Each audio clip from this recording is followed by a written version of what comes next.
Hi சுட்டீஸ், இன்னைக்கு வடிவங்களின் பெயர்களை தமிழ் மற்றும் ஆங்கிலத்தில் பார்க்கலாம் வாங்க. ட்ரையாங்கிள் முக்கோணம்,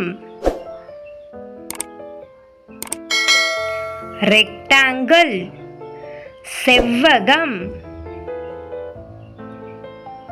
ஸ்கொயர் சதுரம்,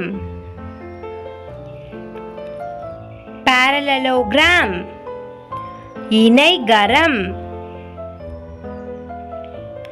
pentagon ஐங்கோணம், hexagon அறுகோணம்,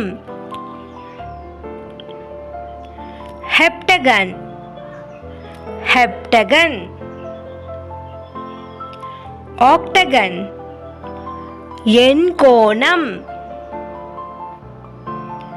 சர்க்கிள் வட்டம், ஓவல் நீள்வட்டம், ஹார்ட் இதயம், ஸ்டார் நட்சத்திரம். இது போல பல பயனுள்ள வீடியோக்களை பார்க்க லைக் பண்ணுங்க, ஷேர் பண்ணுங்க, சப்ஸ்கிரைப் பண்ணுங்க. பாய் சுட்டீஸ்.